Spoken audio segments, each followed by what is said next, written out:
just wanted to tell you that I am walking through one door. I have chosen one door. In February, I posted a blog, and in the blog it said, I have a heart. This was something that I wrote in the blog, right? It says, I have a heart for cross-cultural ministries, Muslims, and disaster relief. I want to work in an oh gosh. So annoying. Okay. Environment that has a team dynamic, a place that holds me accountable, meets in the mornings for devos, specific, I know, is what I wrote, and with their main goal also being going after the loss. Also, I want to be an assistant. I love busy work and organization, hospitality, talking to new people, and being told to do something and then completing it. So I applied for Samaritan's Purse, Convoy Pope, all of these things, and I was denied. Can you believe that? Kidding. I'm discouraged. The right thing will open. I will continue to apply for these types of jobs and for these other jobs until it gets cold again. So that is what I wrote. I believe speaking that and praying about it really manifested itself. As I wrote in my blog, I was actually supposed to go to Uganda, but like I stated before, that didn't work out. And to be honest, that was really difficult for me to take in. And so I began to research different missionaries over in Africa on Google, literally searching for organizations and people to contact. I was emailing them and they were emailing back. They're like, of course we'd love to have you. I was like, well, do you really need me? If you don't need me, I don't want to go. I want to. And so they'd be like, well, actually, we have this many people. We really don't need help at this time or during that time. But here's somebody's email that you can email, and they need help right now. So I got their email, and then I emailed them, and then they would send me, well, during this time, everybody was giving me, all these names of people in Ethiopia. And I'm just like, Ethiopia must need some, daggum help, because I'm asking these people, no, only if you really need help.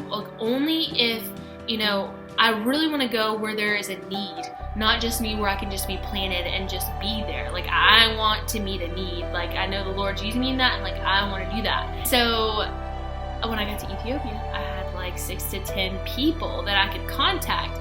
And the very last person I contact is this beautiful couple. I contacted them and they said, hey, we actually really want to Skype you. Can we Skype you and FaceTime you? And I was like, for sure. Let's do it. Let's set up a date. So a week later, here I am on the FaceTime, on this FaceTime with them. And I'm just talking to them. And anybody that knows me knows I don't really like to be boxed in. I'm a girl who likes to step out of the box. I don't like to be original. I do like to be original. I just don't like to do what everybody else does. I don't know if that's where I'm thinking in my mind, I don't want to do that because everybody else is doing it. But I just normally don't. I'm just very different, okay?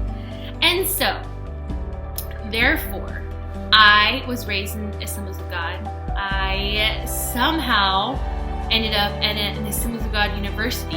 I didn't want to go there, but I ended up playing ball there because the coach was just so he was so persuasive and he was on top of his game and he knew what he was doing and really wanted me to go there. And it's all for a reason, obviously, because look now, I went to a Bible school. And then when I got out, I went back to an AG church. It's just AGAGG. So I talked to this couple, and for 10 minutes, they're just sharing their heart with me, sharing their testimony basically about how they've been there for 18 years, how they raised their kids there. Also, would you happen to know the Assemblies of God? That's who we're through in a line. Are you freaking kidding me? And so it ended up being that they are also Assemblies of God, and they've been there and they actually really need help. So they are church planning, and he was called to be a pastor about 3 years ago there into church plant, and it's just really taken them out of their comfort zone. But this congregation has grown so much, and they need help connecting community to church. They need help connecting the state, the church and this are completely separated. Church and government, church and state, they're completely separated. There's no they won't even let the church go in and work for these refugee camps. They won't let, if it has anything to do with the government, they're ex-nay church. And so they're beginning to set foot into these little organizations a little bit at a time, and they need help connecting that. So I am going to be leaving in January. In the middle of January, I'll be leaving and I'll be going for 5 months.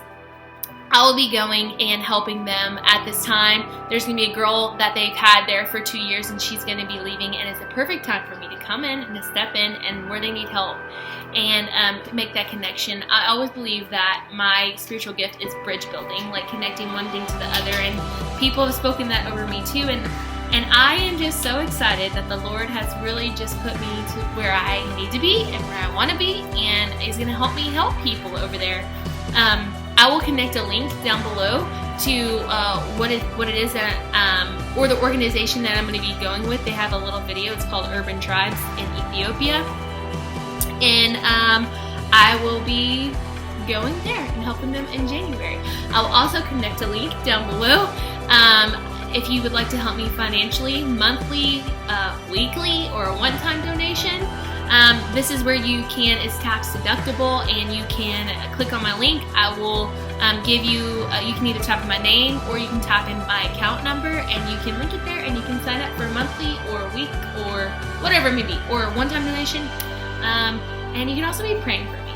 I am still in the season of trying to find joy and balance.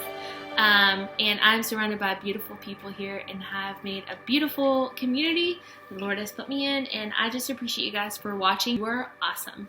Talk to you later. Bye.